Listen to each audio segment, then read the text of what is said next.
এটা তো আপনার করা কেক না, আপনি তো অন্য পেজ থেকে চুরি করে এনে পোস্ট দিয়েছেন। এই কেকটা পোস্ট দেওয়ার পরে ঠিক এমনই একটা মজার কমেন্ট আমার এই পোস্টে পড়েছিল। যখন আমি তার কাছে জানতে চাই যে আমি কোনটা চুরি করে নিয়ে এসেছি বা কার কেকটা চুরি করে এনে পোস্ট দিয়েছি, তখন উনি ডিলিট করে দেয় কমেন্টটা। সো আজকে এই ভিডিওতে কিছু কথা বলবো ওয়েফার পেপার নিয়ে, অ্যান্ড কেন আমি চুরি করে নিয়ে আসলাম এই কেকটা তাও বলবো। তো চলেন শুরু করি। প্রথমেই বলি যে এই ওয়েফার পেপারের কেকগুলো সম্পর্কে অনেকেই জানতে চান যে ওয়েফার পেপারগুলো আমি কোত্থেকে কিনি বা আমার কয়টা ওয়েফার পেপার লাগে, অ্যান্ড আমি এটা কিভাবে স্টোরেজ করি এই ওয়েফার পেপারের কেকগুলো। সো প্রথমেই বলি, যে কোনো বেকিং স্টোরে আপনারা যে পাতলা ওয়েফার পেপারটা সেটা নেবেন।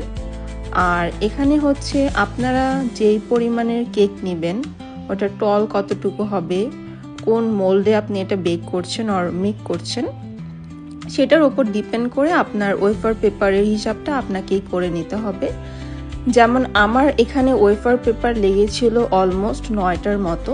সো আপনাদের আরও কম বেশি লাগতে পারে। অ্যান্ড আপনারা সবাই যারা বেকিং রিলেটেড কাজ করেন আর যাদের ফ্লাওয়ার কেনার অভিজ্ঞতা আছে, তারা জানেন যে এই ওয়েফার পেপারগুলোর প্রাইস অনেক বেশি হয়, অ্যান্ড ফ্লাওয়ারের প্রাইসও অনেক বেশি হয়, যার জন্য এই কেকটা অনেক এক্সপেন্সিভ একটা কেক। সো বলতে গেলে আমি যখন এই কেকটা মেক করি তখন এই কেকের যত টাকা সব ওয়েফার বিক্রেতা আর এই রোজ বিক্রেতার কাছেই চলে যায়। সো যারা কমপ্লেন করেন এই কেকগুলো নিতে না পেরে যে এই কেকগুলোর এত কেন প্রাইস হয়, তাদের বলে দিচ্ছি এই প্রাইসগুলো আসলে আপনাদের এই ম্যাটেরিয়াল কেনাতেই আমাদের চলে যায়। আর চাইলেও আমরা এই কেকগুলো আপনাদের কমে প্রোভাইড করতে পারি না।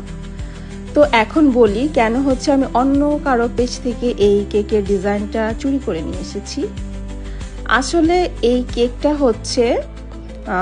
পিন্টারেস্টের একটা ভাইরাল ডিজাইন। তো ওয়েফার পেপার কেকগুলো ফার্স্টে পিন্টারেস্টেই খুবই ভাইরাল হয়ে গিয়েছিল, অ্যান্ড সেটা দেখেই বাংলাদেশের অনেকে করেছে। আমার মতে পিন্টারেস্টের ডিজাইন যদি কেউ বাংলাদেশে প্রথম করে সেটা অবশ্যই তার ডিজাইন না।